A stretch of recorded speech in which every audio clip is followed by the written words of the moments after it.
Hey,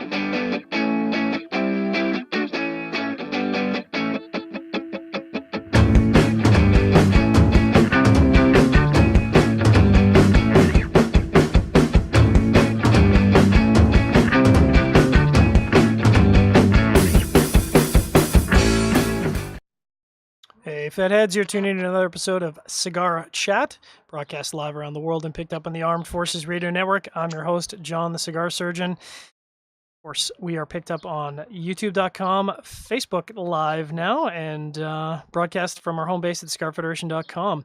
I'm joined, as always, by my co-host, Trippy Trent. Trippy, what's going on, brother? Not much. Doing pretty good today. Nice. Just not much to say. We did a show yesterday. It was fun. Ready to do another show. Raging. Of course, we have a very special guest tonight. Skip Martin from RoMa Craft Tobac. Word. Bringing it live. I wish we had like some killer beats to kick it in, like some olds. Because I don't know if the audience is tuned into Cigar Jukebox, but first of all, you should be subscribed to Cigar Jukebox. But you did guest DJ on Cigar Jukebox a little while ago, and I just actually heard that last week, and it made me want to, pump up the tunes for the intro. Yeah. Old school. Was it the Tribe Called Quest show? Absolutely. Yeah, that was a good one. It's good times. So you, of course, coming in live from Nicaragua. So fingers crossed, there's no power outages, no internet outages. Do what we can. Hope not. It's been a hot minute, man. I was looking to see the last time we had you on the show, and I'm embarrassed to say, like, it goes back to 2013. Can you believe that? No, well, except for maybe the IPSPR interviews, maybe. Yep. Yeah. Yeah. I mean, we always want to come into the booth and get a good. We did Pastani last year, Fable as well. We're gonna do an interview with Esteban this year. Yeah. Entirely in Espanol. Yeah, I'll let you lead that one. I remember that IPSPR interview. I was pretty drunk. It doesn't really come across like it, but I was loaded. Have you ever watched? So we did the interview with Dunbarton, and I can neither confirm nor deny I might have been imbibing alcoholic beverages at the time. And if you watch the screen, because I was behind the camera, and if you watch the screen, you can see it kind of tilt and just continue to tilt till it's like a 30-degree angle, 15 minutes through the interview. So that's what happens when you drink whiskey at 10:30 in the morning. But that's Vegas for you. Yeah, we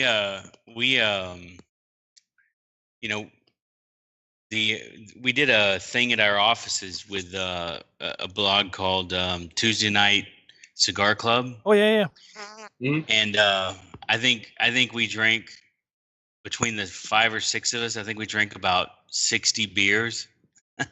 Wow. So, and it was all like high ABV stuff. It got pretty sloppy.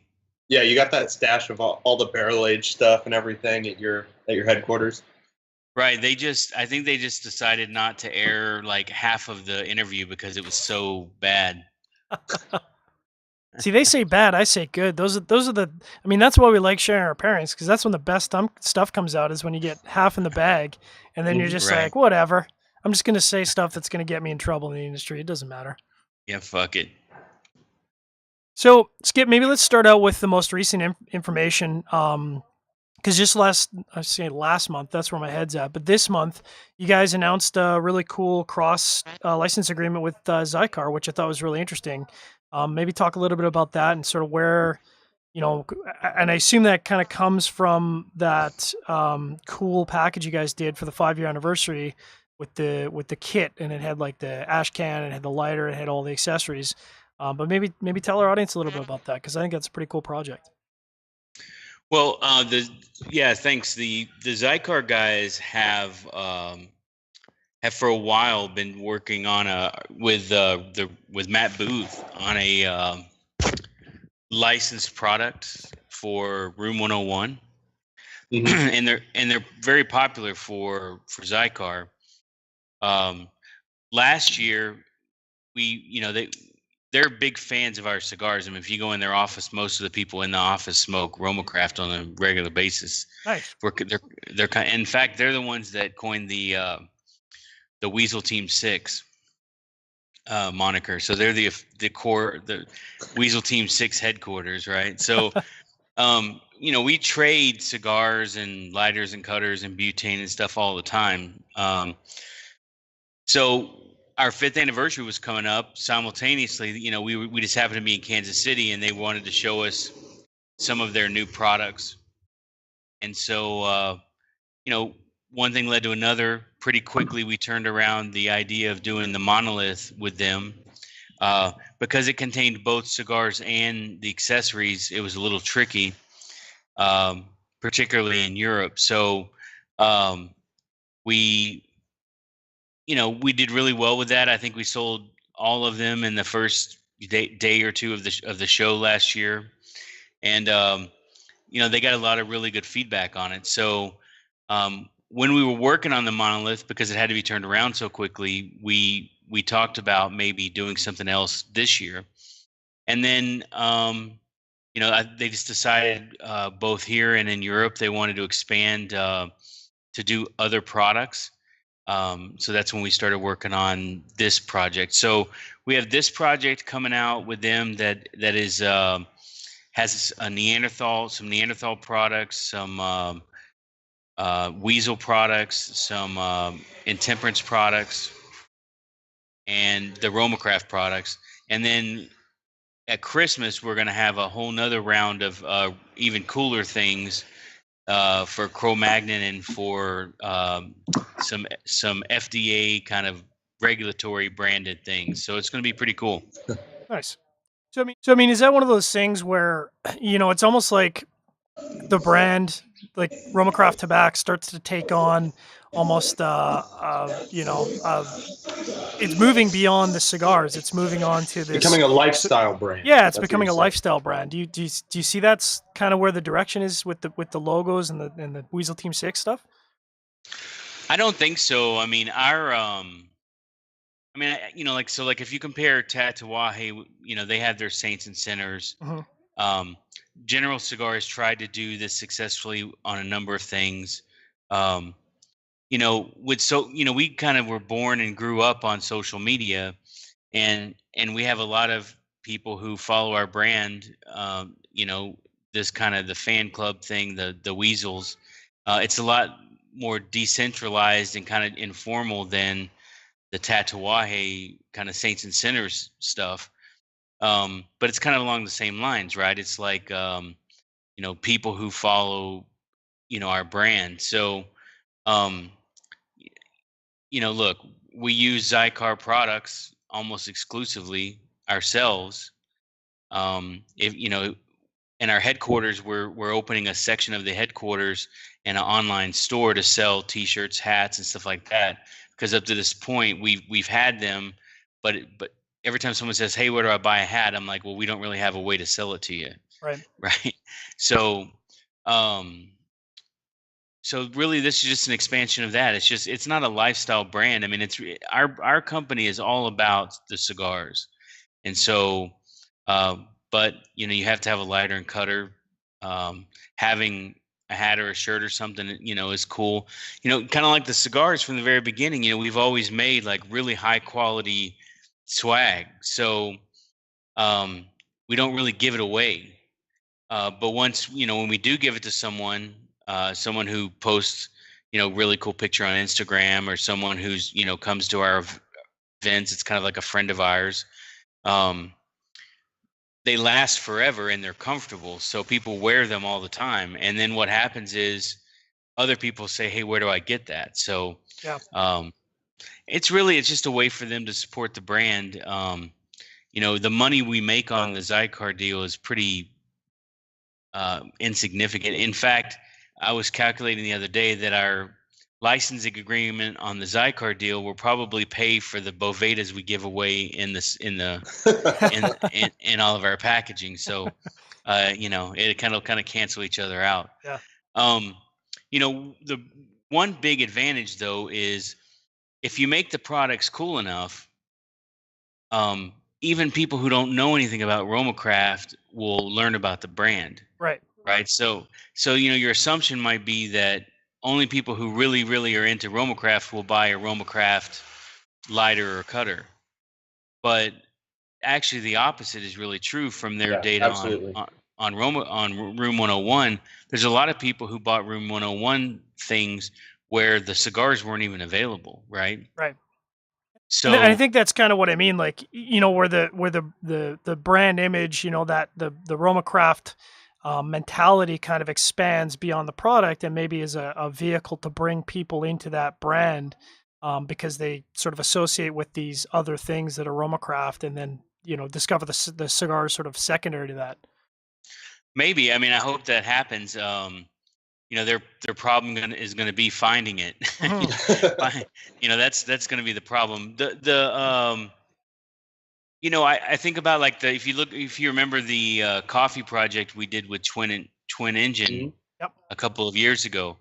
It was never. I mean, apparently everybody now is in the coffee business, but it was never our intention to get into Right. the coffee business. I mean, being in the cigar business is enough work, right? Yeah. Um, what we had a friend who was in that business, and we just took this opportunity to cross promote and to do something, so people who were aware of our brand, maybe they could become aware of Twin Engine, and people who were Twin Engine people maybe could become aware of our brand. And it was a high quality product, it was well executed, and met all of our brand kind of requirements. And it was just people we liked working with. So really, the Zycar thing is really an extension of the same thing. Is they wanted to do uh, more kind of brand related items.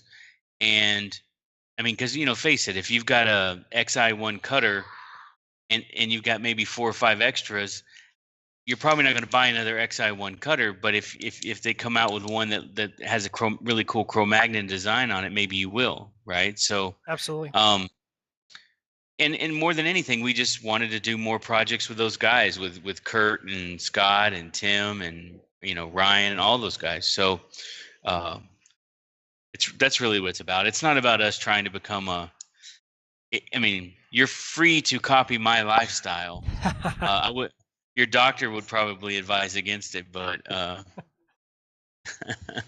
hopefully he's not an FDA doctor, because he's just going to say that copying your lifestyle is healthy, as it turns out. as it turns out, well, So I don't know if it's healthy, but it's probably no worse than just what average people do. No worse yeah, than having a exactly. cell phone in your pocket. Well, yeah, I mean, I'm not gonna make sure I'm not gonna testify to the FDA that I smoke 8 to 10 cigars a day. That might change their data set. Yeah, no kidding. So, quickly before we get into our first break, and I don't even know if this is a question that you can answer in 2 minutes, because it's a loaded question. But I know I've heard you remark on um, getting the top 25 cigar aficionado, and you guys didn't sneak in to the top 25. You guys landed smack dab in the top 15, which is a pretty impressive result, especially considering you don't advertise with Cigar Aficionado. I know they get busted on a lot for advertising. You guys don't spend advertising dollars, as I understand it, with them. No. And you've kind of remarked on how, and other people have remarked on how it's kind of a double-edged sword getting on the top 25, because it does get you exposure, but not necessarily the kind of exposure you're looking for. Well, I mean, so you brought up a couple of things there. I'll try to hit all three of them. One, real quickly, we don't advertise anywhere at all, so we never have. Two, Dave Savona and Barry have supported us from before RoMaCraft even existed. I remember giving Dave a Cro-Magnon at the second Nica Cigar Puro Sabor, or whatever they call it, Nicaragua Cigar Festival back in 2011, and he wrote a little piece about it in his travel blog. And ever since then he's been aware of it and a fan.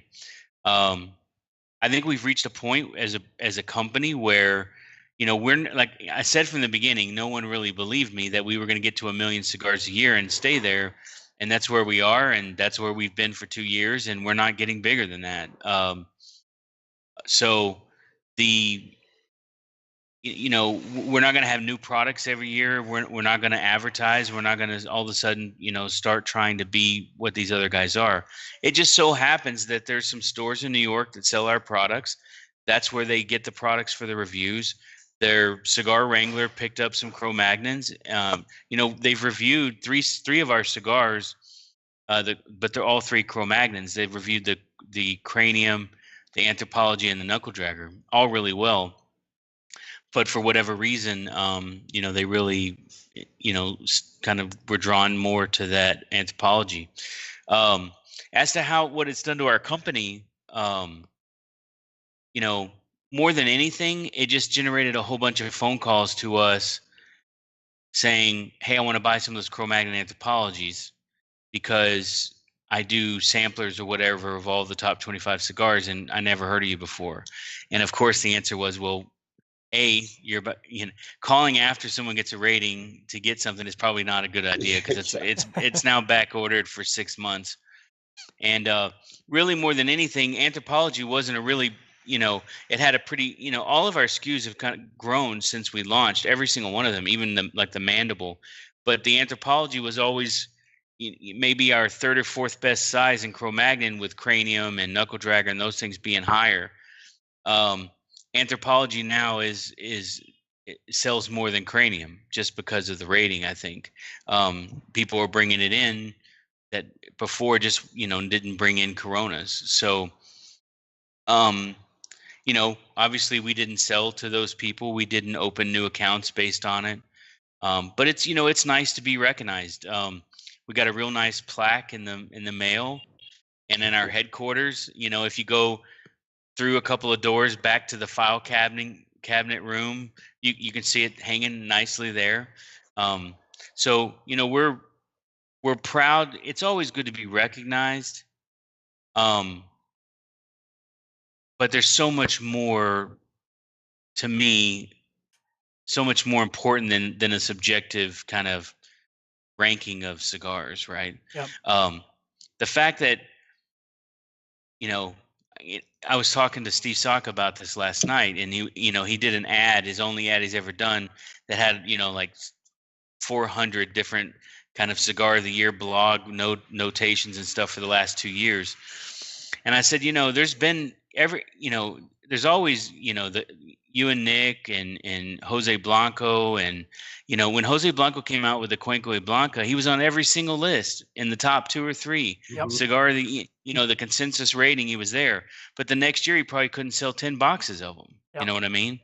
So and that's not because Jose Blanco's a phenomenal cigar maker, but it's just the nature of the business. It's very hard to create a core brand and then have that core brand still be super popular and consistent over time.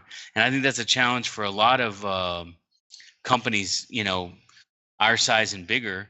Our track has always been like Padron and La Flor, where we're going to make some core lines. Every now and then we'll do something exciting, but we're going to make core lines with the sizes we think are necessary for those lines. And then, if they don't work, I guess we haven't had that situation yet. We haven't had a situation yet where we've released something where people just don't buy it. So when we hopefully never have that problem.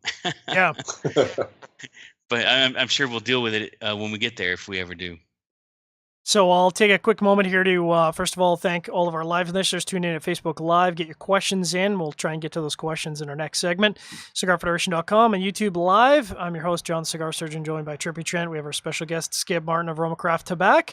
Please stay tuned for a word from one of our sponsors. This show is sponsored by Cigar Oasis. Don't spend all your time worrying about your cigar wrappers cracking, splitting, or falling apart from humidity fluctuation issues. Set it and forget it by choosing Cigar Oasis, a professional solution which provides equal distribution of humidity with precise electronic controls. Monitor your cigars through the internet using the Smart Humidor Wi-Fi attachment. Why don't you spend all your time enjoying your cigars and relaxing, and let Cigar Oasis protect your cigars? Cigar Oasis has solutions for any humidor. Make sure you set it and forget it today. And we're back talking to Skip Martin of RoMa Craft Tobac. And Skip, we were just before the break there talking about, and I think if I was to summarize, which is not easy to do, but obviously RoMa Craft Tobac is not going to be defined by one cigar. You're mentioning that your cigars have done equally well with your key accounts, and I think when you talk to people who are RoMa Craft, enjoy RoMa Craft cigars, which is everyone, frankly. It's not just one cigar that stands out. They say, well, I like this cigar for this, I like this cigar for this cigar for this. So, you guys aren't defined by the Cro-Magnon anthropology. You're defined by your entire portfolio. Yeah, I think that's true. We have cigars that, I think I touched on this a little bit, but, we have Intemperance BA, Intemperance EC, Cro-Magnon, Cro-Magnon Aquitaine, Neanderthal, and Wonderlust that are our brands. Wonderlust is a brand we sell only in Germany. We have, but out of those six, all of them except for Neanderthal and Wonderlust were released in our first year. And we've added one size to each of the Intemperance and two core line sizes to each of the Cro-Magnon and Aquitaine. And we added, but other than that, those 40 SKUs have been the same, or 32 SKUs, and now 38, I think. Those have been the same almost since we started, almost 6 years ago now. When we added Neanderthal was one size, and since then we've added one more size, and I'm talking about our core line products, right? So out of those products, there's not a single one that hasn't grown year over year since the day we launched it. So the Mandible in 2012 sold X. In 2013, it sold more. 2014, it sold more. 2015, it sold more. 2016, it sold more. And this year so far, it's selling more. So not only do we not have a brand that really hasn't stuck, we have every size has pretty much found a place and is grown a little bit. So we started out with about 30 retailers. Actually, we started out with 5 retailers, and then we had our first trade show, and we opened another 25 or so retailers. Then we grew to about 50 or 60, and then we grew to about 120, and then we grew to about 200, and then kind of we've reached this level where we're somewhere between 250 and 300 accounts, which is really less than 10% of the real cigar selling stores in the country. So, we sell to Alliance, which distributes some of our stuff to a few smaller stores.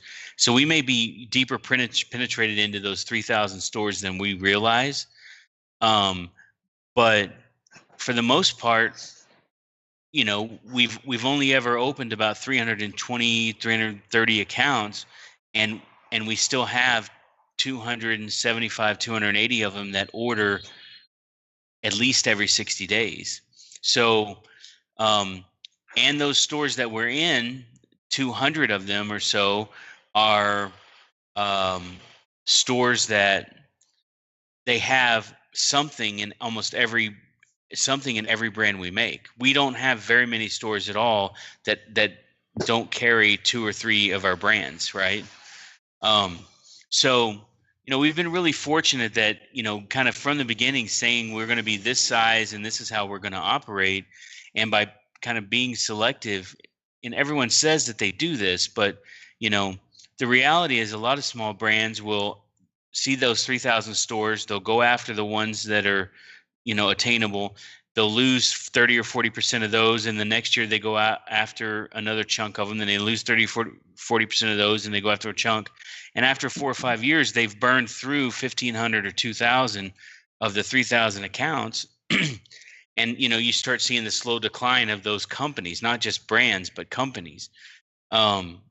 So, we're in a really, really, really healthy position from a financial perspective. We don't owe money to anyone. We have lots of tobacco. We have lots of finished goods inventory in our factory that's paid for.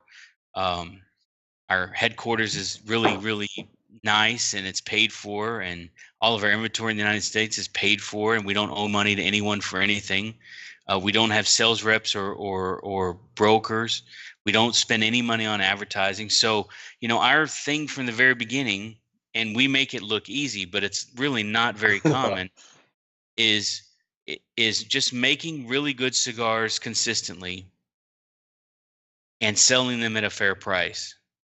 And we make 10, 12, $14 cigars, and we sell them for 6, 8, $10.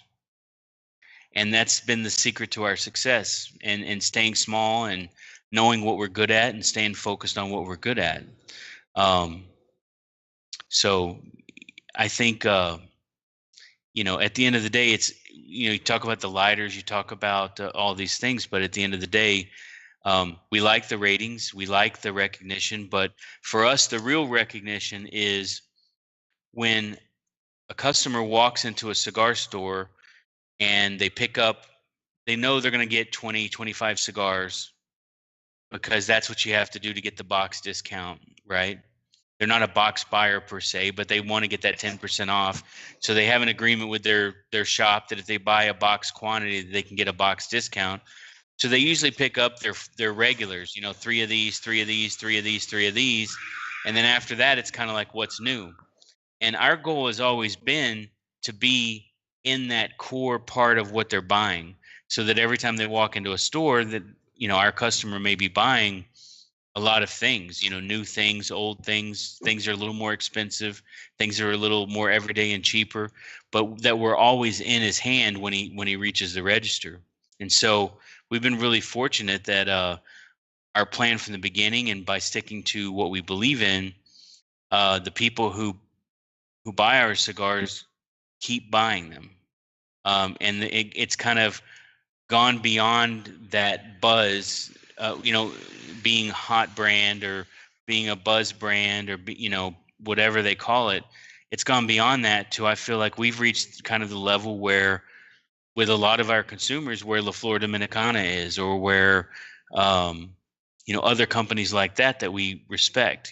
Me as a consumer, when I walk into a store, I'm going to pick up a couple of Fuentes, a couple of Padrones, a couple of La Flor Dominicanas, because they're always good, and they're always they're for me, I know what I want, what I'm looking for. um and I think we've reached that level, where people know we're gonna make good cigars, and you're gonna get your money's worth. It's all about those core competencies. I think Trippy, so. Trippy, you got give you a chance to ask a question there, or get in with some audience questions, comments, Well, feedback. so we've got several audience questions and a few comments. I'm sure. First, I actually want to say, you mentioned the Mandible. I smoked that cigar for the first time like 2 months ago, and I cannot believe what a good 60 ring gauge cigar that is. I didn't know you could make a 60 that good. Thank you. And we make Lanceros really good too. You do. You absolutely do. But I didn't know it was actually possible to make a 60 that good. So Jason Myers wants to know about that. I believe you said that you were working on a project with a friend. It's a Connecticut, maybe Perfecto, that you've been posting on Instagram. I know you really like to kind of tease stuff. Yes. Yeah. So, well, Anne Marie Schuster posted a picture of it, so I guess it's not really a secret anymore. So when Esteban came to Nicaragua in 1997, one of the very first projects he worked on was Philip Schuster's first non-German cigar, kind of what they call New World cigars here. He had come to Esteli to work with Fidel Olivas to make a brand for Germany that he could sell. His family's been making cigars for 100 years in Germany, mostly machine-made short filler cigars, and he wanted to make a long filler premium brand. He'd been coming here for decades buying tobacco, and just decided he wanted to make a cigar and see if he could make it work and distributing it in Germany. And so Esteban worked on that project. It was one of the very first things he did in the cigar business here in Nicaragua. after CAO was sold, after Scandinavia bought the Latin Cigar Factory, Philip Schuster moved the production of that brand of cigars, Casa Torres, to Plasencia. And every year they make a kind of a limited kind of anniversary cigar once a year that's different than the core line. That cigar is one of the best-selling Nicaraguan cigars in Europe. So it's very popular there. Because of our relationship with him now, because of his relationship with Esteban, in the beginning, this is their 20th anniversary. It's Esteban's 20th year here in Esteli, and so we'd been wanting to do something together, and this just seemed like we don't have the capacity here to take on another core line of cigars. And because of the FDA, we really don't have the ability to make any kind of limited editions for other people. That people have been asking us. We've just never had the capacity. So it's really cool to be able to work on something this special, or I guess important to the Schuster family. And it's a beautiful cigar. It's very unlike anything else we make. So it was a little tough for me. It's more in Esteban's kind of wheelhouse of his experience. So it's been great working on that. So we just recently sent them, our 5 blends. Esteban and I had kind of settled on one of 2 out of the 5, and they're going to get back to us as to which ones they like. But the good news was they liked all of them and really liked 4 out of the 5. So the fact that we haven't decided yet is really because we have 4 good choices to choose from, which is always good. Somebody has said, you guys don't know how to make bad cigars. I'm like, we know how to make bad cigars. You just don't show it. We don't tell anybody. We don't ever let them leave the building. That's fair enough. Maybe let's talk a little bit about the Wanderlust, because some of us in the underworld of blogging have had the opportunity to enjoy that cigar. And it is very unlike. It's always interesting for me to get a product that you can get the fingerprints, the DNA from the factory, and yet it doesn't smoke like anything else you produce. It's a unique product within your portfolio, and it hit the market. It's a Germany exclusive product, and yet even people within the United States who really engage with your brand were kind of going nuts over trying to get their hands on that product. So how has that response been, and how has it been received in Germany?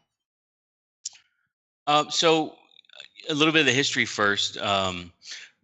Mark Thomas, who used to own Blue Havana in Chicago, came to me in one of the beginning of our first year, and asked me to work on a private label for him. And at that point, I was really not comfortable with doing it. But one of the tobaccos that we had been working with, along when we kind of go out and shop for Brazil Arapiraca, is other Brazilian tobaccos. And so we ended up making a cigar for Mark that uses Brazil Mata Fina, the Ouroboros. I don't know if you've ever had one of those.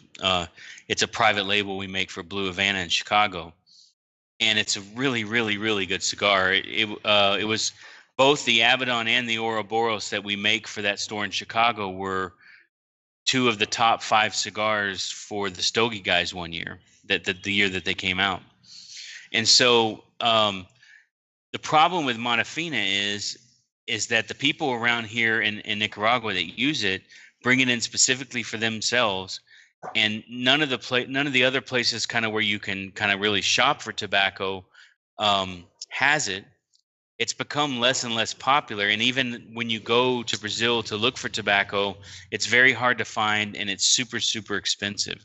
And so for a lot of reasons, even though I wanted to work with it, I knew I couldn't make that many of those cigars, and so I really couldn't make a brand that would work in our portfolio, a 200, 300,000 cigar a year brand.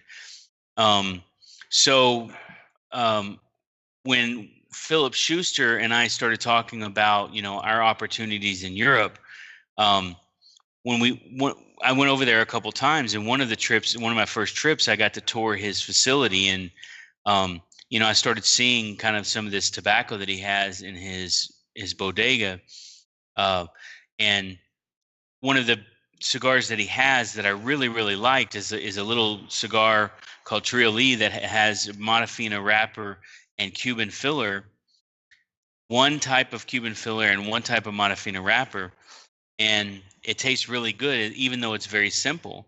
And so I started looking around and seeing that there were other tobaccos that we were very familiar with, and I said, what if we could make a brand that's for Germany that only has the kinds of tobaccos that you use? So we sat down, and Anne-Marie and I, while we were touring, kind of started thinking about the idea of the brand. And then while I was working with Philip, I started working with him on the blend, and came back to Nicaragua. A lot of tobacco came soon thereafter, and because of Philip's ability to buy Modafina the way he buys it, in his 40, 50 years worth of contacts with the people who grow it, it became a reality. And so, in Europe, 100,000 cigars is a big brand. So, we made that one specifically for Europe. The kind of what's happened since then is something really unexpected is that somewhere around 30 to 40% of the first 100,000 actually got sold back to U.S. addresses. So for the first time, these German retailers were seeing this huge American demand for a cigar that wasn't Cuban. So it was really odd to them because up until this, as far as I know, maybe Rosalonias, but there's not been any really kind of pop, kind of cult type brand where people have looked for it that wasn't available in the United States. Usually it's the other way around. Usually it's released in the US and Europeans have a hard time getting it. And so because of the way that, we made this and the way it was released, a lot of our customers who wanted to smoke it were calling German retailers to get it. And I think that kind of story leads into, now that the FDA won't let us introduce new things in the United States. Apparently, I'm the only one that follows that rule. Right? Because either that or everybody commercially marketed, because they were geniuses and commercially marketed 100, what do they call them? Shadow SKUs before last year's trade show. We've been working on 3 new sizes of Neanderthal. Those 3 new sizes of Neanderthal are only going to be released in Germany because I can't release them in the United States because they weren't sold before August 8th. So it just so happens that the Neanderthal has a very German origin story. And so it became easy for us to figure out kind of the names of the cigars, and the tie to Germany is automatic. So we'll sell a lot of them in Europe. If people from the United States want those 3 sizes of Neanderthal, which I'm sure they will, given our experience with Wonderlust, then they'll be able to buy them. There's no rule against German retailers selling non-Cuban cigars to U.S. customers. I mean, I know for me, I gotta get some of those Coronas. I need them. Yeah, they're really good. I'm sure. All right, we'll take a quick moment here and just take a quick station break. Remind everyone you're tuning into Cigar Chat, broadcast at CigarFederation.com. We're here with our very special guest, Skip Martin of RoMa Craft Tobac. And here's a word from one of our sponsors.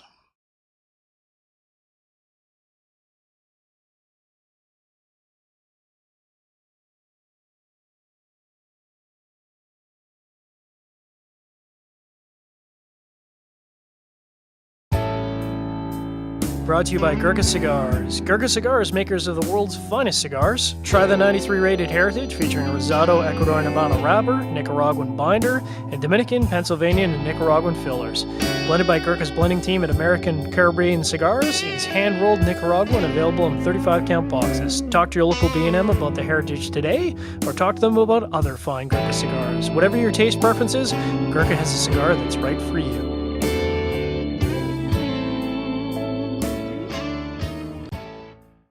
Well, there's our ones, Trippy. I said there was going to be a technical issue tonight, and that was our quick technical issue that we were able to resolve on the fly. I mean, it's all good. Something's got to happen every single time. Something's got to happen, whether it's Facebook crap in the bed or YouTube crap in the bed, but we fixed it on the fly. So before I ask some more questions, Trippy, how are we doing for audience questions, feedback, comments? We got quips? A bunch of shout-outs. All right. Bo says he's already pre-ordered his Cigar stuff. I'm not going to even try to pronounce his last name. We've got a couple of people saying that you need to make some more firecrackers because they're running low. Yeah, the firecrackers is an interesting thing because given the new guidance from the FDA, as long as you don't change the package quantity, the package size, and it's essentially the same product, you can change the blend, you can change the factory, you can change the packaging of it. Is that the new guidance? Wow. Well, that was kind of the packaging guidance that came out. So the firecracker itself is it's not a grandfather product, I don't think, but it's definitely a pre-2008 product. So he can keep coming out with firecracker projects every year. And we did the project 2 years ago. We probably won't ever make Cro-Magnon firecrackers again. A lot of people have been asking if we want to make a Neanderthal firecracker. Which getting the fuse through the flat head is a lot harder. Yeah, that'd be impossible. Yeah. We made a bunch of them, but it's a lot harder than making a Cro-Magnon firecracker. So. And for those of our audience who aren't familiar with it, it's a yearly project that's done through the Two Guys Cigar Shop in New Hampshire. And it's an annual release, and they change it up every year with a different manufacturer. It's kind of one of those really cool projects, and basically it's one and done. So if you're not in when the product gets released, they go. And speaking of that, wasn't today the release of the Dojo Russian Imperial Stout? Or the I thought that was tomorrow. Maybe I missed it. Oh, yeah, it's tomorrow. So me and Saka already ordered ours. Oh, lucky you. I got to get my order in. You small people can order tomorrow. We already ordered ours. Well, we had Barry on last night. I should have talked to him about that. Yeah, we don't have a guy. Maybe we have a guy now. We might have an inside track. We'll see. I mean, it's funny, like sitting behind me, I have close to 400,000 cigars. 400,000 what I think are some of the best cigars in the world, and today I think I bought 3 boxes of cigars. I bought or ordered those with Saka, the new Eladio Diaz 60th, yep, and something else. But I'm still a fanboy. Yeah, exactly. That shows you guys are geeks. I'm still a cigar smoker. Yeah. You and Saka are kind of the same in that way, in that you're never going to stop smoking other people's cigars, no matter how good your cigars are. You got to see what everybody else is making. Yeah, I mean, got to try that new. Yeah, in this week, all these guys are coming down here, and they are getting kind of their final stuff to take to the trade show. Their final shipments of their new stuff that's top secret, and so this is like one of my favorite 2-week windows because first of all, everybody who I'm friends with comes to my house for food, and they pay with it with these new cigars. So, so I've smoked. By the time the trade show comes around, I've smoked, pretty much, half of the new stuff from Nicaragua. Nice. That's got to be a great experience. Speaking of food, another compliment for you is that I came to your house in January during Puro Sabor, and Arlen made fried eggs, and I was like, Skip, I don't even like eggs, but I'm just going to try this. and I ate that whole thing. I ate this entire fried egg sandwich. And now, when I went back in March, it was like, all right, Skip's right. I like Esteli eggs. I don't like American eggs. Yeah, Esteli, fruit, vegetables, chicken, eggs. That they're not the GMO corporate. Mass They literally. produced. Yeah, if we eat eggs today, they probably came out of a chicken in the last 2 days. So Yeah. yeah. Yeah, as a guy who's been a lifelong foodie since the age of pretty much 7, I think there's something to be said, and there's always something to be said. You listen to the top cooks around the top chefs around the world, and they always preach fresh ingredients, right? And that's, for better or for worse, that's the Nicaraguan lifestyle. They don't have a giant warehouse full of stuff. It goes from farm to table every time, and I think there's something to be said about that kind of food experience for sure. Yeah, definitely. I mean, I think, like if you look at things like beef, I mean, it doesn't compete with Texas. If you look at or the United States in general, I think there's a lot of things, especially a lot of the packaged foods like, Lipton onion soup mix or things that, those kinds of things, a bag of Fritos, those kinds of things, I still go to there's a couple of places in Managua that are, there's Price Mart, which is basically Costco, and then there's a place, ironically, called Stop and Go, that is just full of all kinds of Gringo stuff. So I think they get like a container of Gringo stuff. Stop and Gringo. Yeah, and you can always find, it's not always the same stuff, but like if you want to buy a Big Red or a bag of I don't know, some Ruffles or something that they don't necessarily have here. You can always get it there. But other, the fruits and vegetables and stuff like that, we always get it locally, which is really nice. I'm looking forward to having my own garden so I can actually start growing some more. Okay, I'm not going to be the one working the garden, but I will. I will. There's plenty of ag students around here who can help me out. So I can grow actual hot peppers because. Oh yeah. Yeah. Anything that has flavor, they think is too spicy. So. Yeah, that's the thing I noticed about Nicaragua is like all of the hot sauce in Nicaragua is imported from Mexico, and their food just isn't that spicy, which is kind of different for Central America. Well, Nicaragua doesn't really have a cuisine, per se. There are some dishes. Most of it are things that I wouldn't eat, like cow stomach and. But like the naca tamal is very Nicaragua. Gallo Pinto is very Nicaragua. The tostones are very Latin Central America. But most of that is just most of the cuisine here. If you had to sum it up, is a lot of carbohydrates, and it's like a lot of energy in a small amount of food, and it's just the nature of a poor country. Yep. Absolutely. So, Skip, maybe we can talk a little bit about, because you sort of were talking about the journey of the company and the growth and really focusing on your core competencies. But you guys over the years have taken on other brands, that is, other brands that are manufactured out of your factory. We've got Fable, and I always screw up the name, but it's Puspich, but that's not actually, that's the cigar name. Paustania. Postania, right? Yeah. And then Guaymaro, which is Esteban's brand. So maybe talk a little bit about sort of how those brands were kind of taken on by your factory, and then maybe talk sort of how the direction those brands are going in conjunction with your guys' production. Yeah, so the very first one we did was Paustania. Cigar Hustler supported us from the beginning.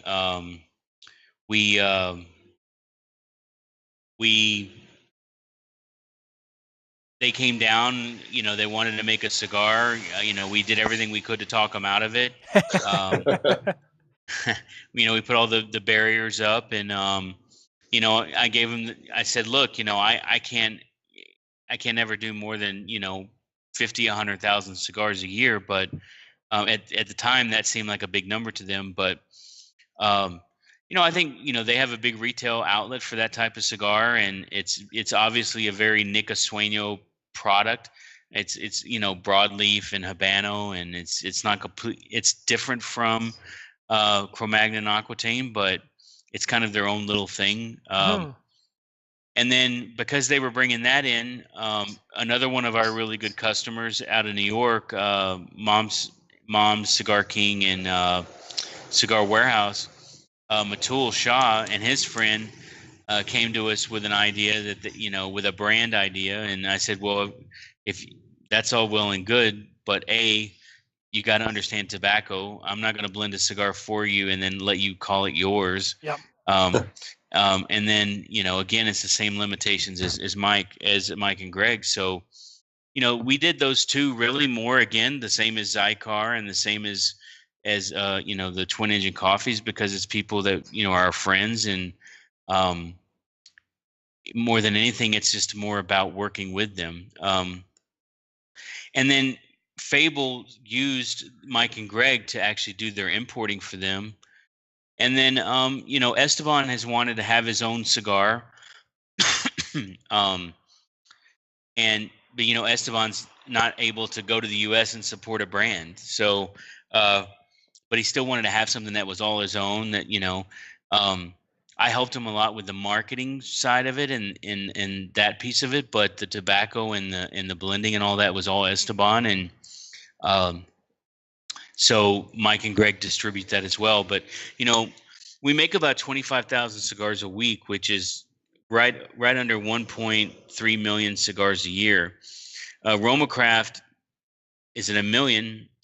It probably could be at 4 million, but we keep it at 1 million. And all these other little projects and limited editions and special sizes and stuff kind of fill in that other 300,000. I'll take a quick moment here before I ask my next question, because it's going to be a long one. So I'll just remind our audience, you are tuned into Cigar Chat broadcast live around the world, picked up on the Armed Forces Radio Network.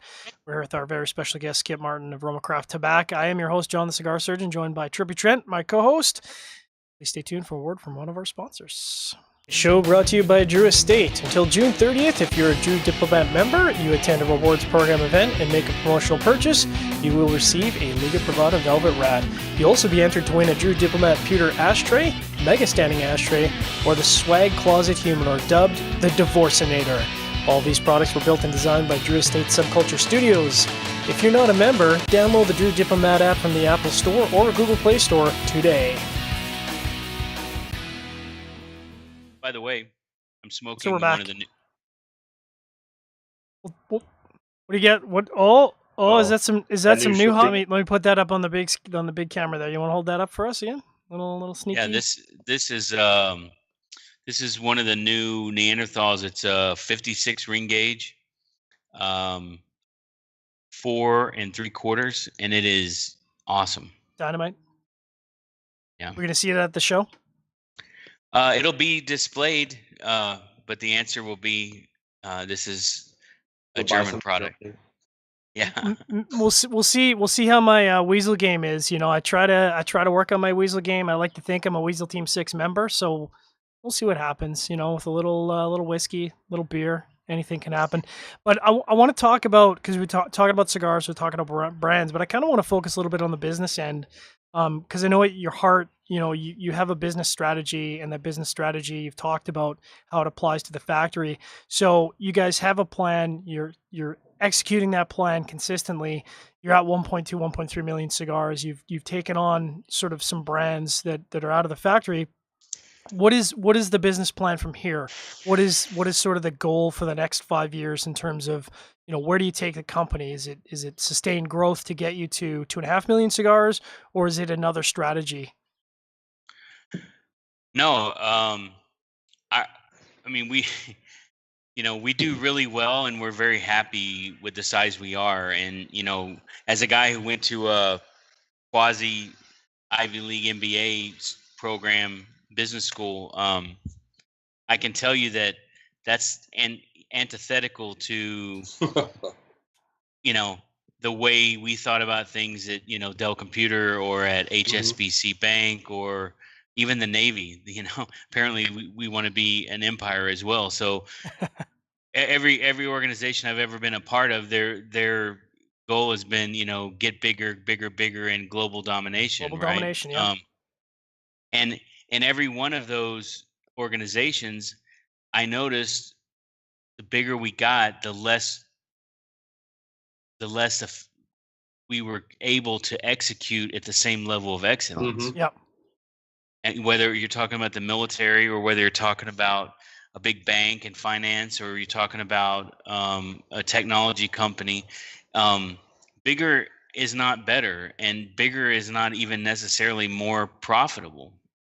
Yeah, there's Um, a certain point where you're so big you're becoming a behemoth, and you're just moving slower.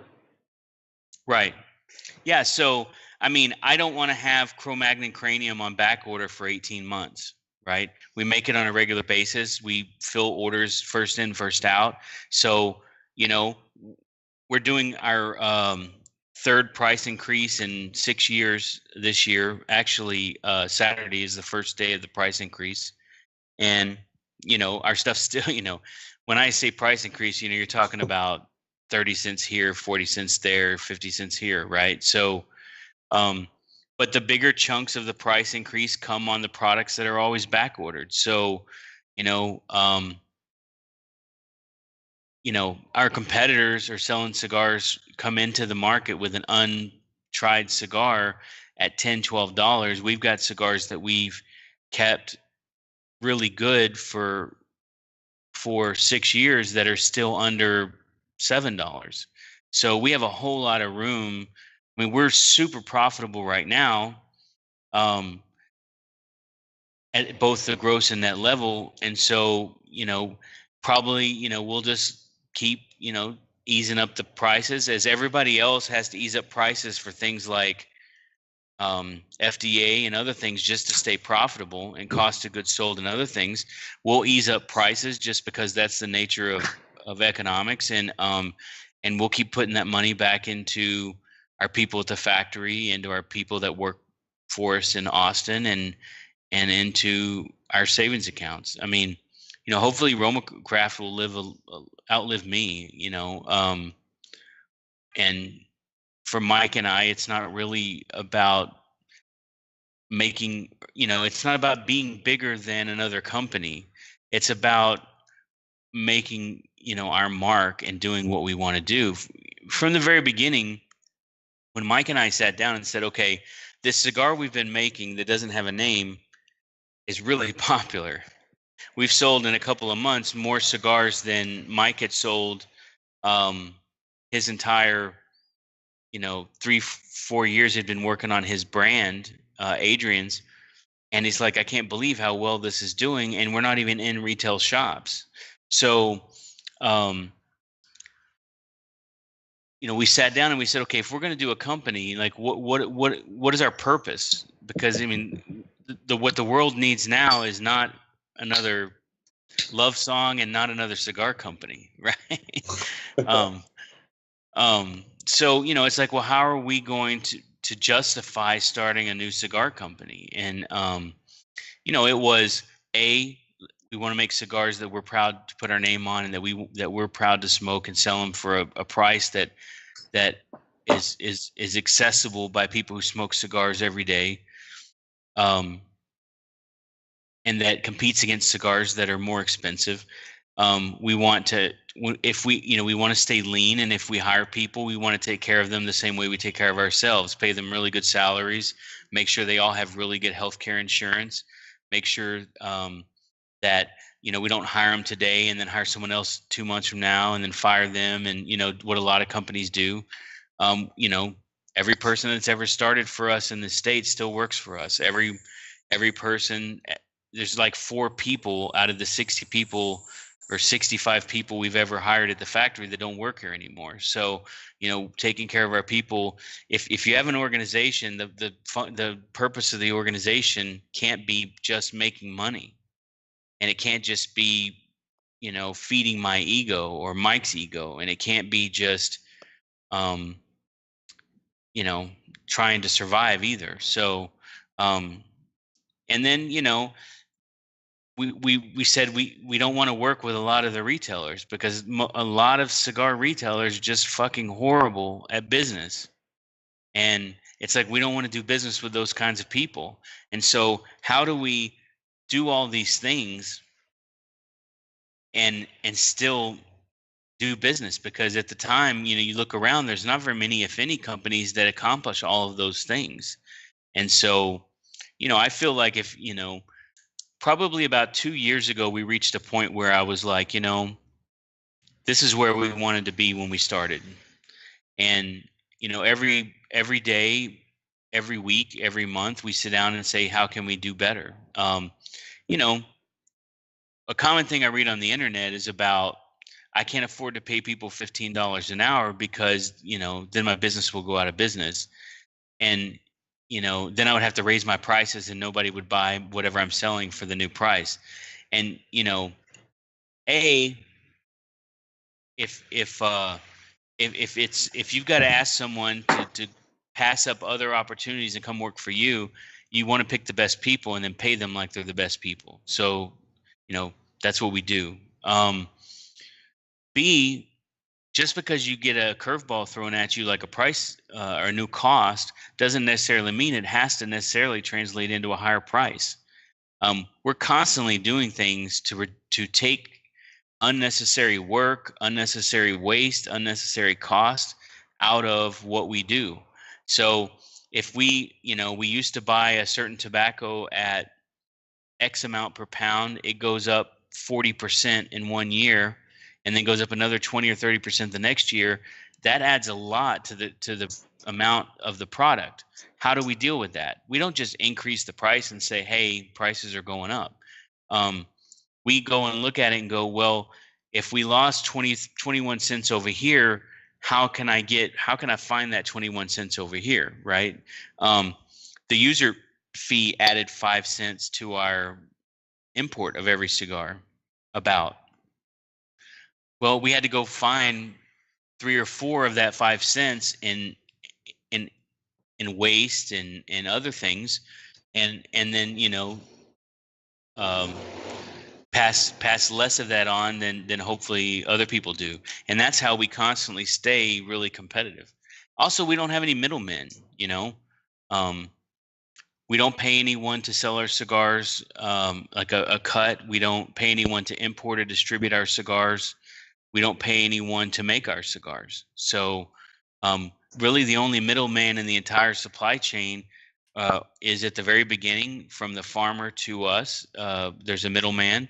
And then at the very end, from us to the consumer, there's a middleman.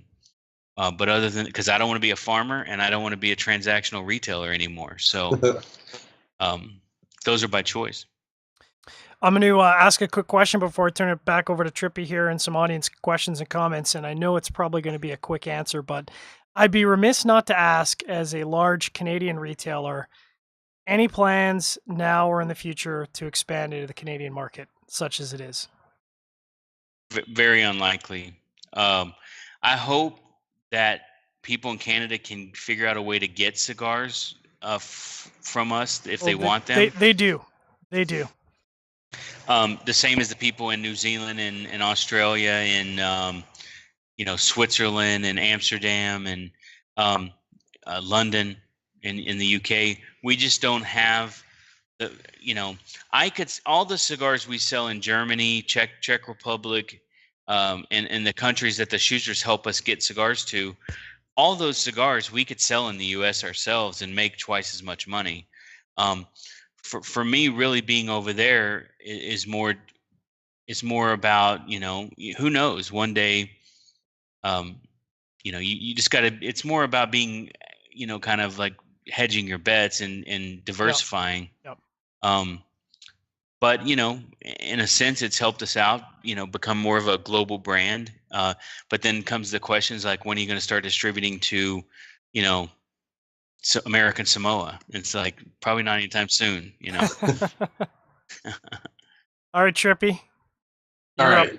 We've got a couple of audience questions. I'm going to ask the one that I'm wondering the most, which is when and where will the Black Irish be available? That's again from Bo. So the Black Irish is a cigar that we made. We made the Fomorian the first year of the DC Tweet Up. The second year we made the Fomorian, but there was a charity auction where they were raising some money for kids, and we had always won like the most expensive charity item, like the biggest gain or the biggest bid. So we did the Black Irish in order to kind of really come out of the pocket with that and surprise people.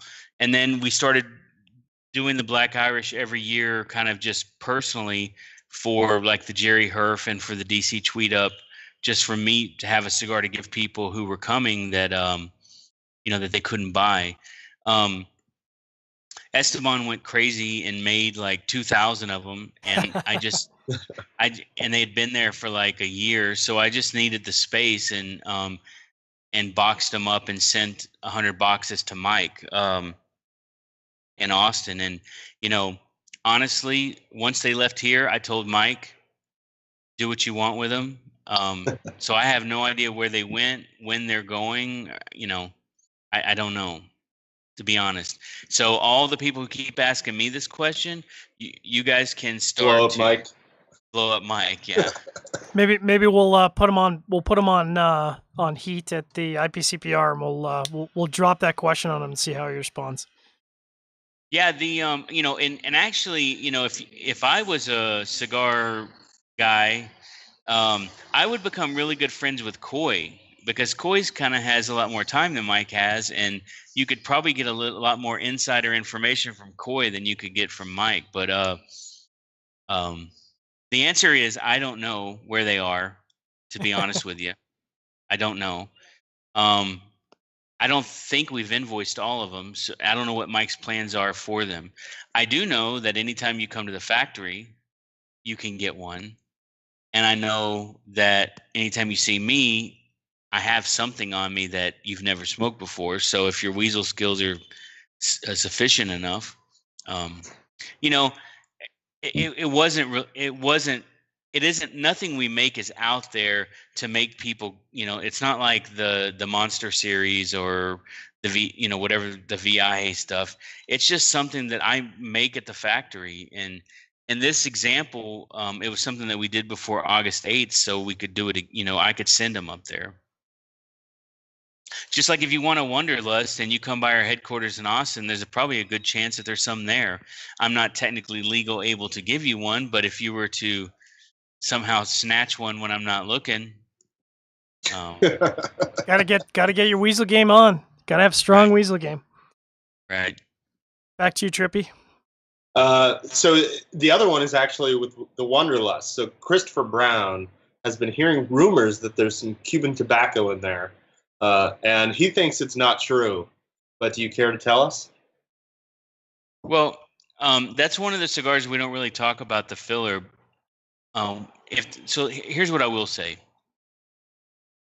If there's not Cuban cigar in there, if there's not Cuban tobacco in there, and I tell you that there is, or hint that there is, I could be lying, just to make you think that there's something special about it.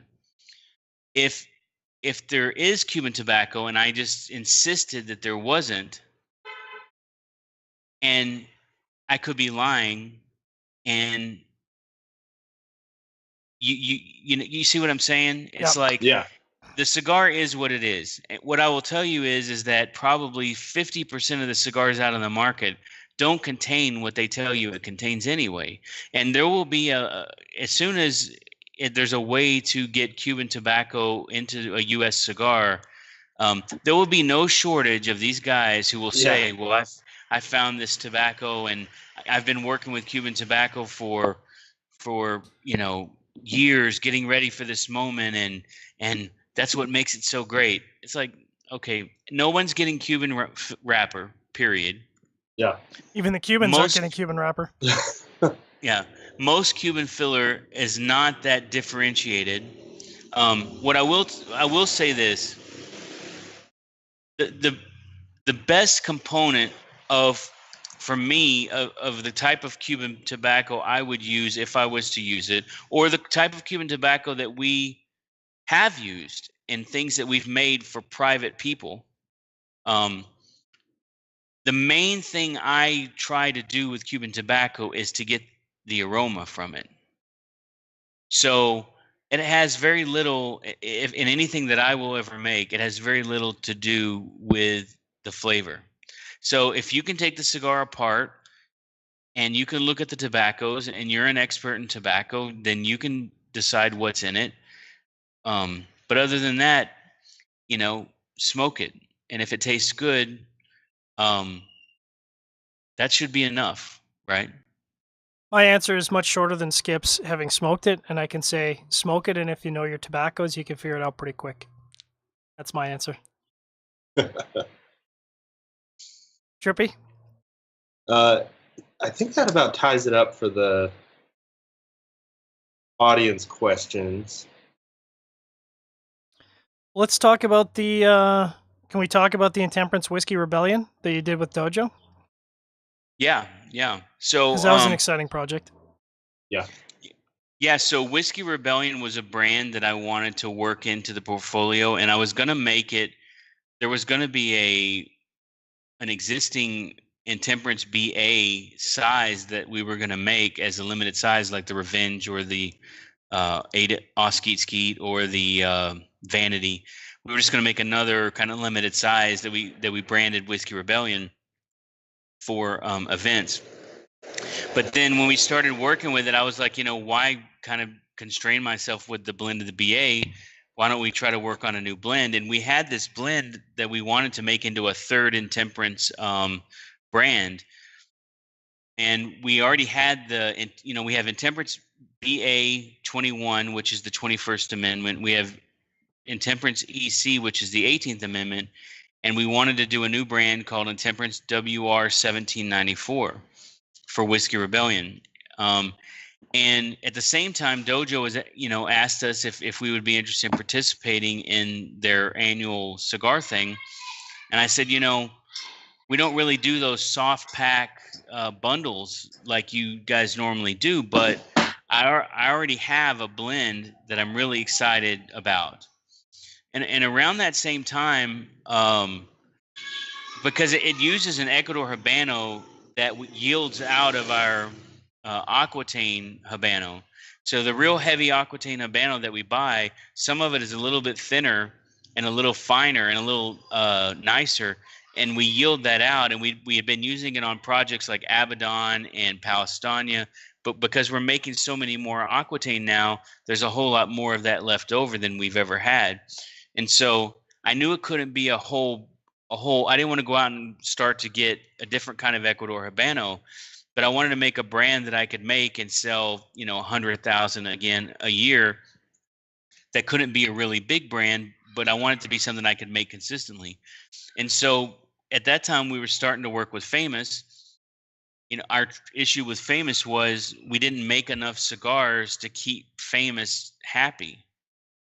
Because they would order 40 boxes of Cro-Magnon Cranium and then we would send them 10, and so one of the things that we talked with Errol and Jim and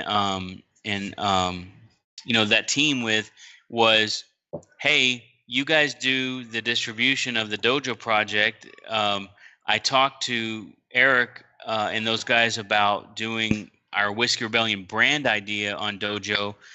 Why don't we do the same blend in other sizes and make it a Famous exclusive cigar? And so that's what we do. And man, I assume it's selling really, really well because they order the maximum that they can order under the contract every year. So it's been really successful.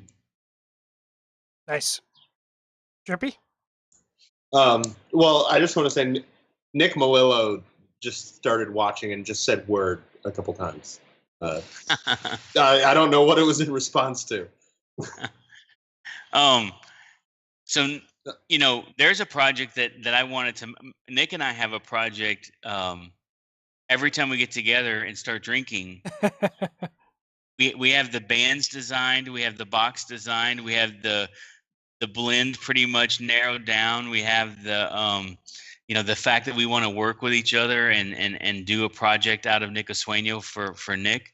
Um, um, but the FDA won't let us. So maybe Nick and I will make it, and we'll sell it only Sell in it to Germany. With And 50% of the boxes going to the States. yeah, and it's fucking brilliant. I don't know if Nick's still in your chat room, but he'll tell you it's a brilliant idea. And of course it'll be a good cigar, Of course.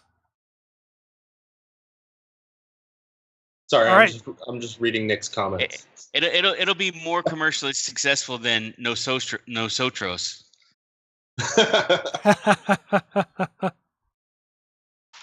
So I'm assuming, like, with the Intemperance Whiskey Rebellion, I'm assuming there's going to be plans to do similar projects like that as you sort of gain opportunities within the tobacco, within the factory, and those opportunities present itself. Talking about the Black Hours, talking about the Intemperance Whiskey Rebellion. That's part, like you were mentioning earlier, that's come from finding those opportunities within your processes. Yeah. I mean, I'll always have cigars that I make for me and that I have on me that I may or may not hand to my friends as a not as a commercial sample, but as a, hey, here's a cigar. There's always going to be cigars that you can like that you could probably find at our headquarters or at the factory. But for the most part, I mean, we work with dozens of types of varietals of tobacco from almost 10 countries. So for a brand or a factory our size to be as diverse as we are is pretty notable. We work with a much larger variety of tobaccos and types of blends than some factories that are 5, 10, 20 times our size. So you know there's nothing in the FDA that prevents us from changing a blend. So, let's say, for example, Connecticut outlawed the growing of tobacco and we could no longer get U.S. Connecticut broadleaf.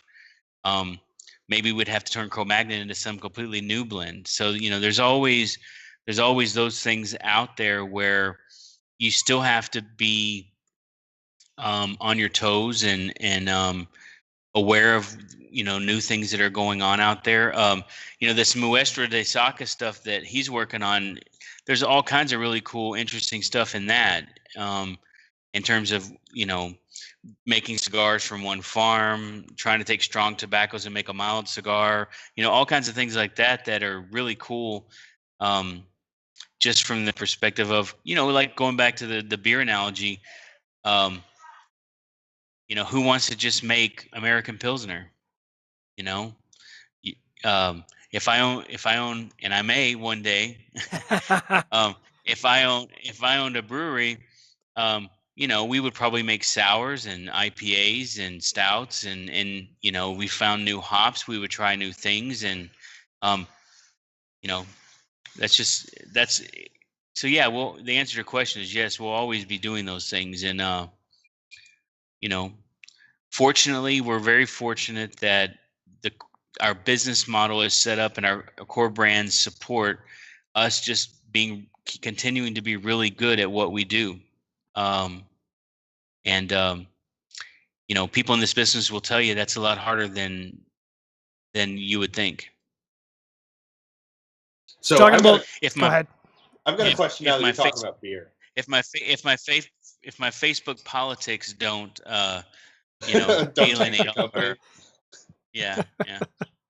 So I got a question about beer. So we have our sharing our pairing show. We drink beer, we drink whiskey, we drink whatever goes well with cigars. What's the best beer that you've had this year? This year? Yeah. Oh, well, we have about I don't know. Have you been to our headquarters? I haven't. Yeah, in Austin, no. I almost went. Yeah, there ended up being a bunch of stuff, and I couldn't make it.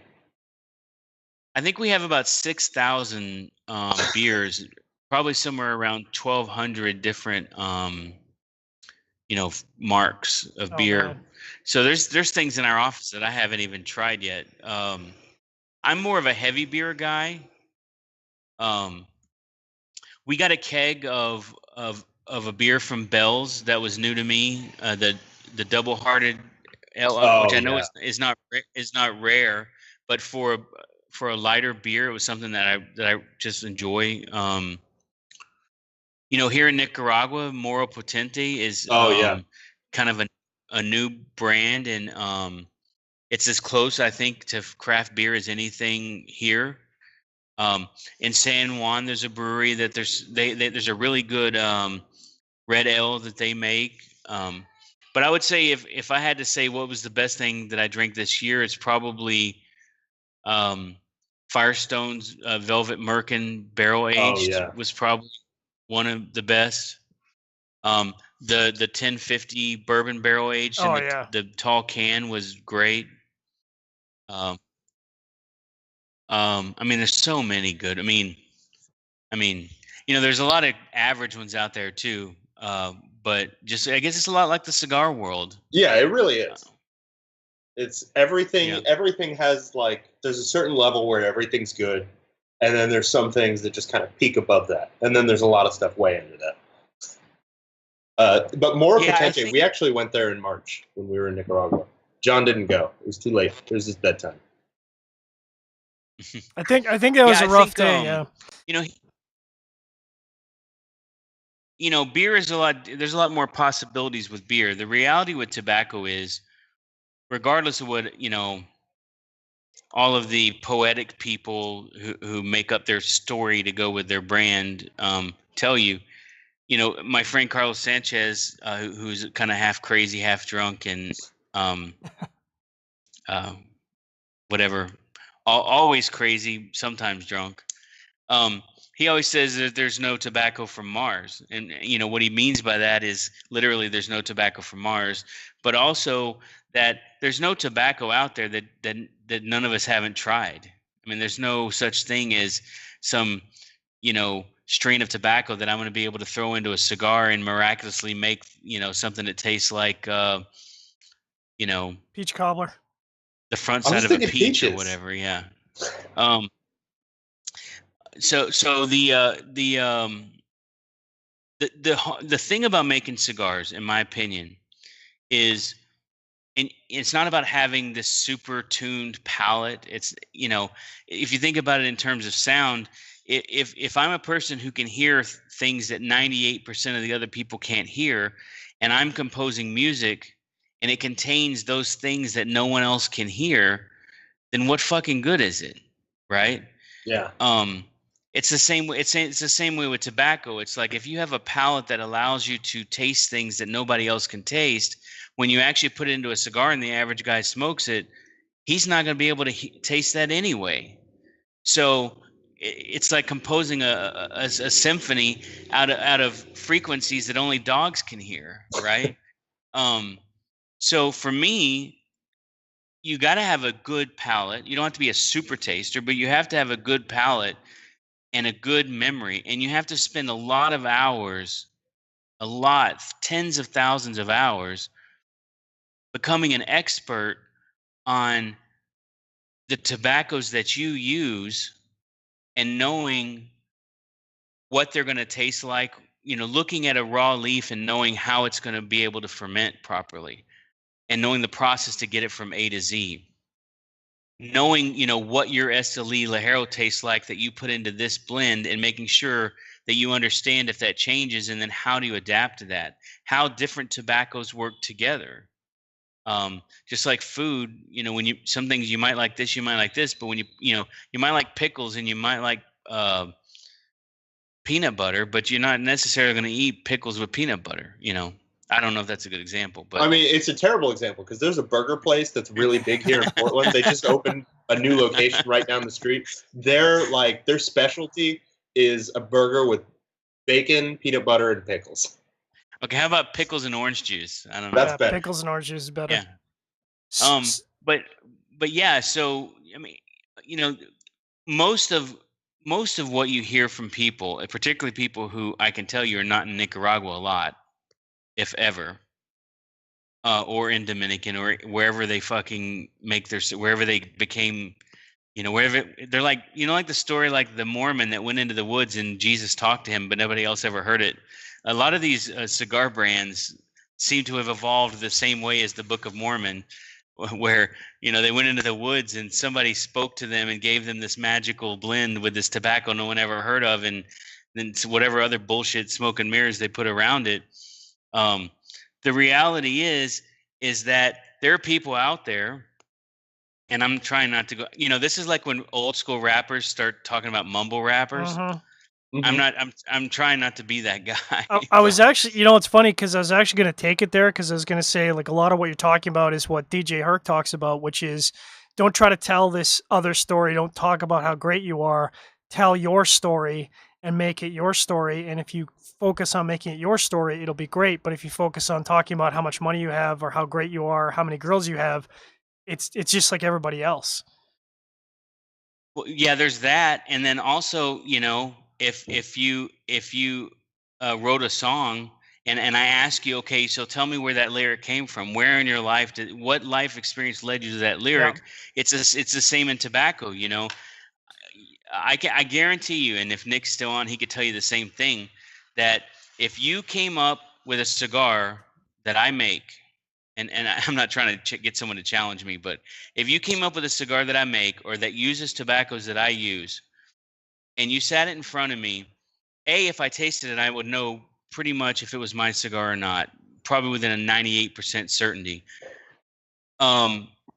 If you came up and showed me tobacco that is in one of my cigars, I can tell you what it is. And if it's the same as what I use, I could probably tell you the 2 or 3 places you can get it. Right?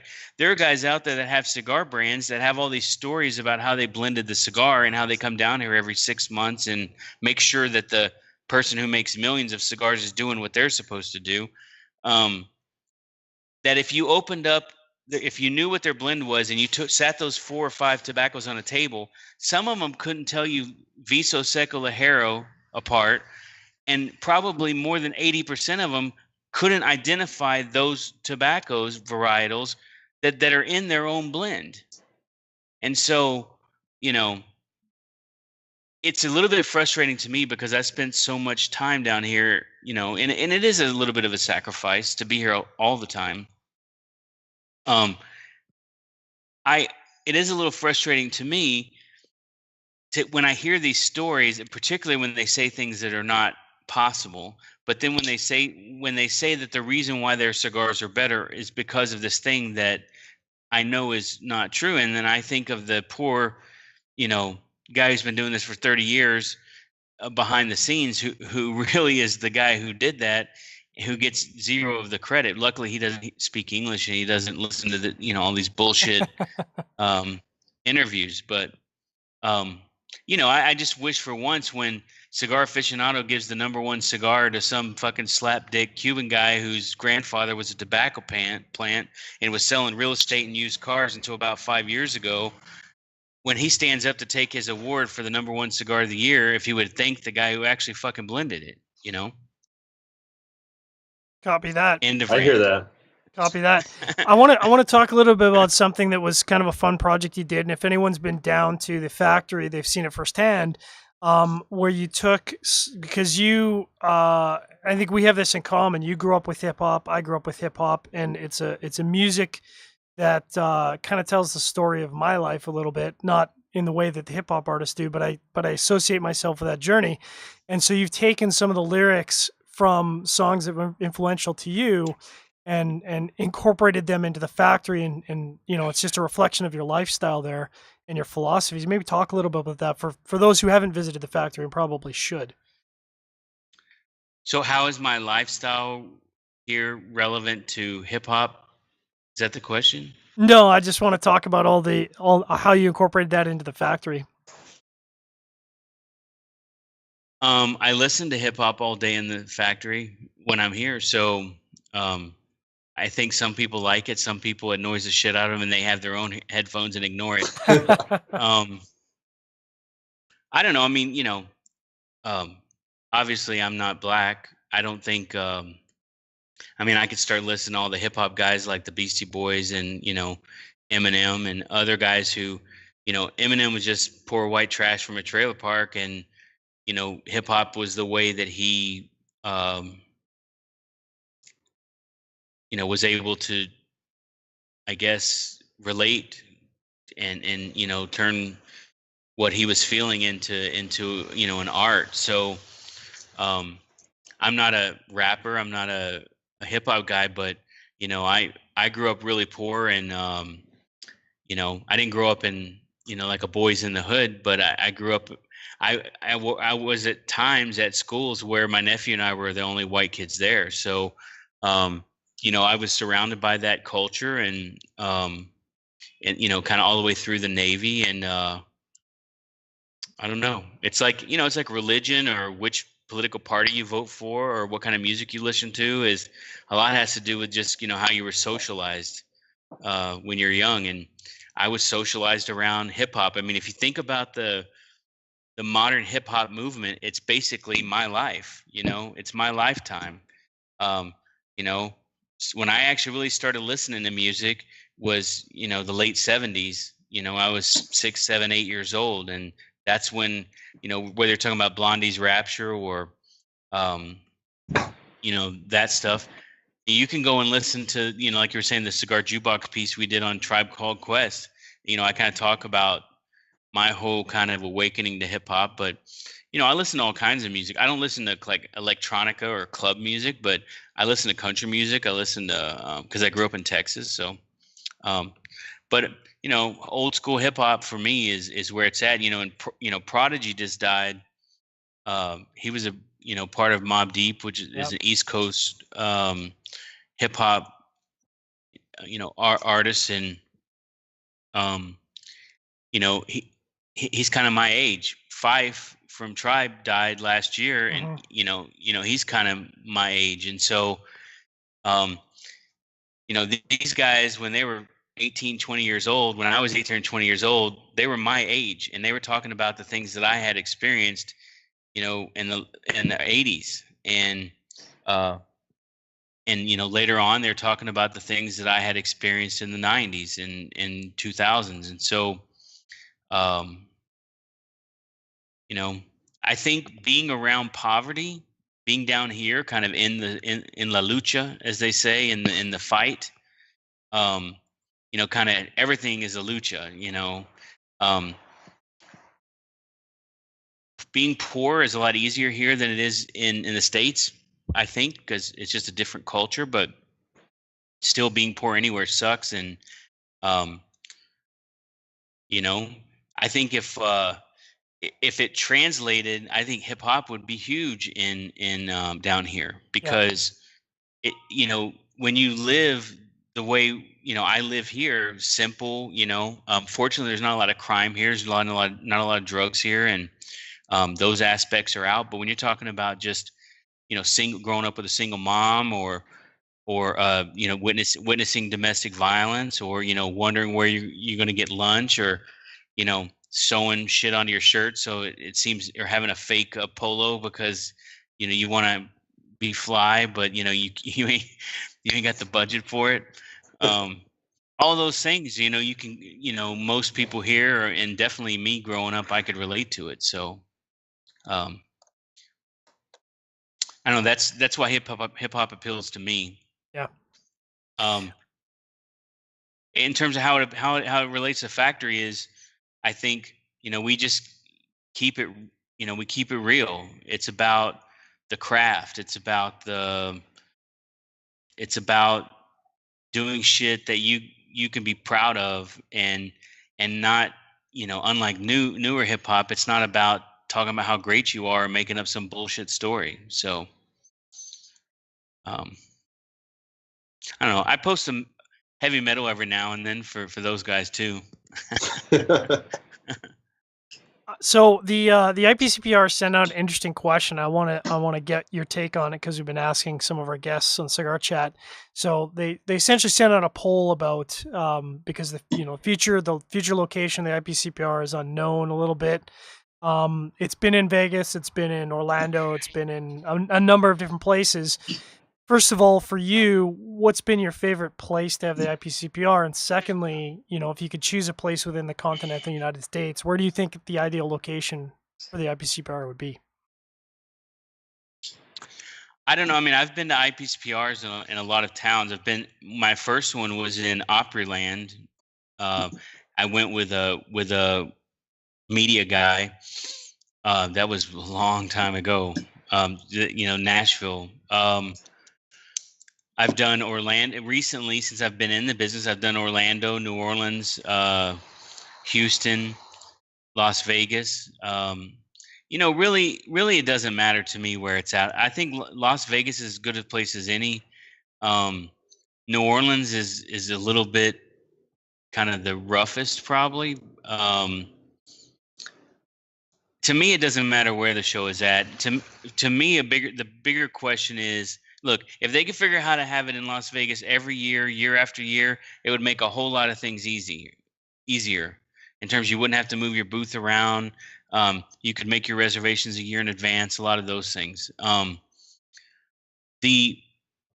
If people can figure out this year how to get from the venue because I think people are going to be a lot more spread out than they used to be. Yeah. We already had our rooms booked at the Venetian, and or I probably would have stayed at the Encore. And our hospitality suite is in the Venetian because the Encore doesn't really have a place like where you can throw that kind of party. Yeah. So, Vegas is fine with me. I think the real question is you got to figure out the IPCPR, which to me is extremely important to our industry, particularly right now, needs to figure out how to make coming to IPCPR a value-added experience for retailers. In a lot of ways, it already is, and a lot of retailers are just too stupid to realize it. If for no other reason, if you're a retailer, getting out of your shop and getting to a place where all you think about all week is your business, but not the daily transactional stuff, but the big idea strategy stuff, and you can get re-engaged and re-excited about the business that you're in, that translates into your business is going to be better. Mm-hmm.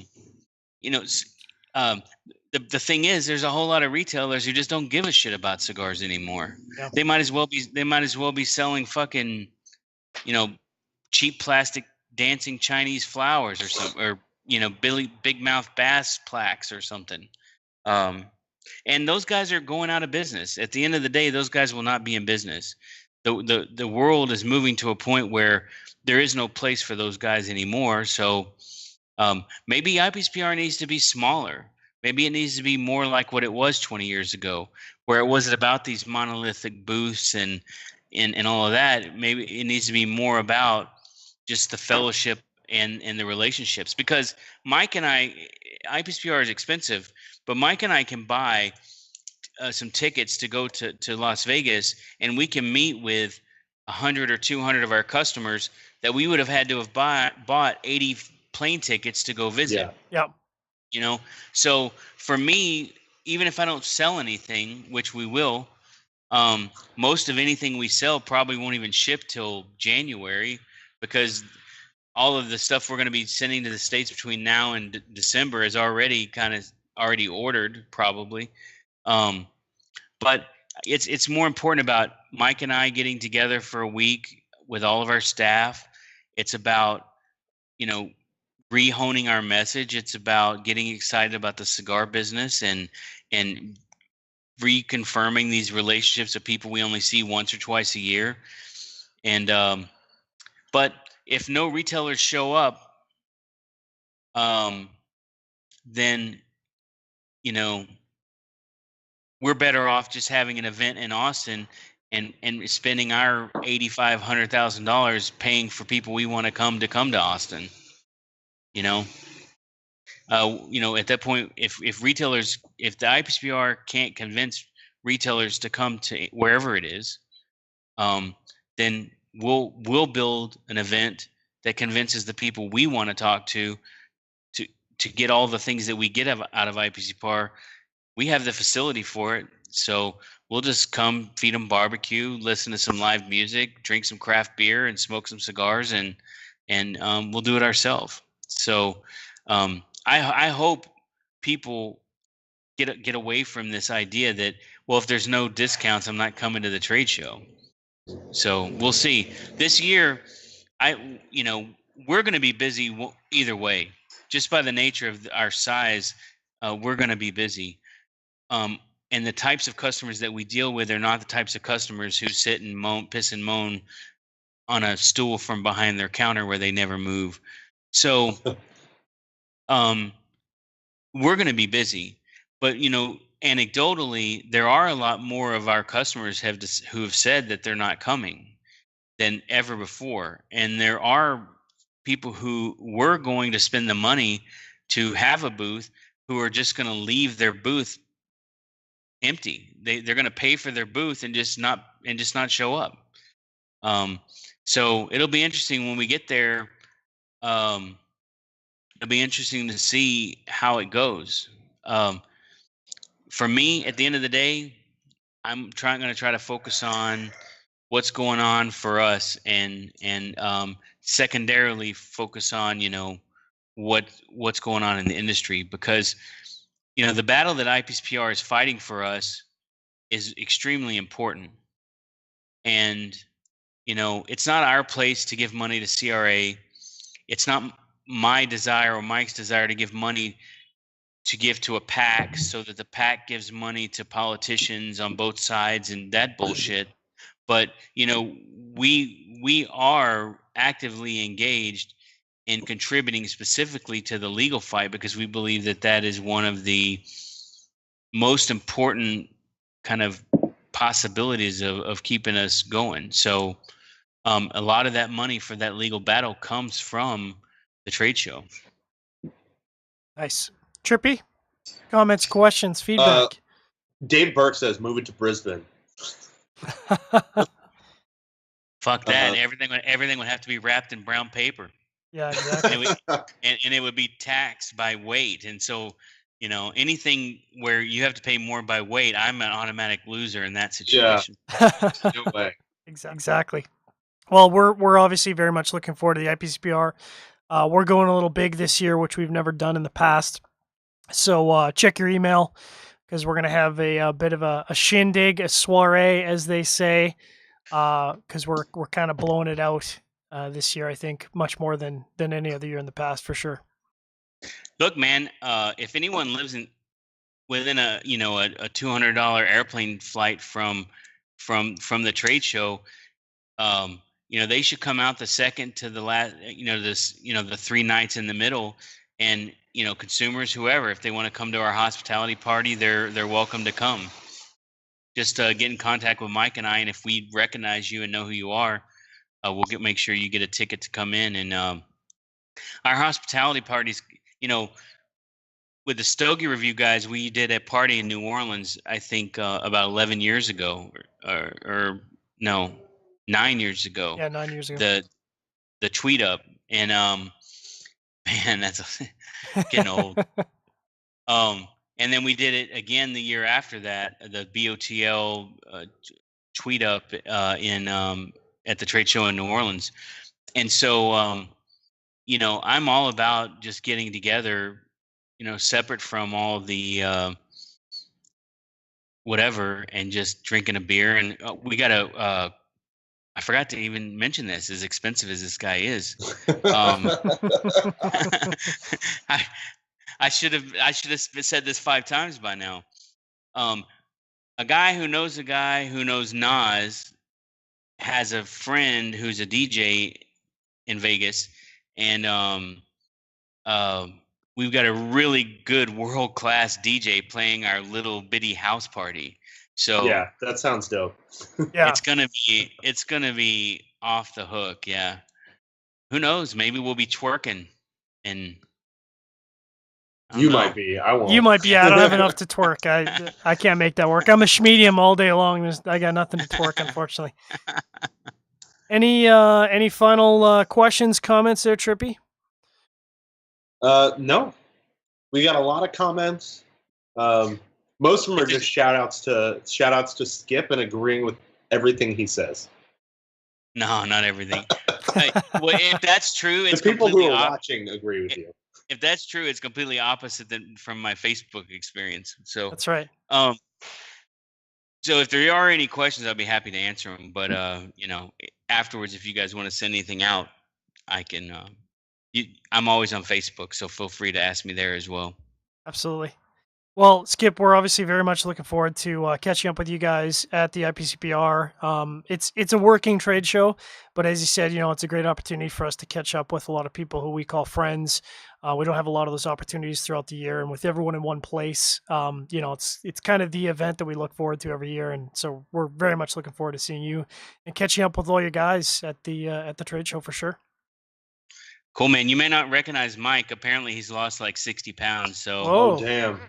he's Good on for the him. Jenny Craig. He's on the Jenny Craig diet or something.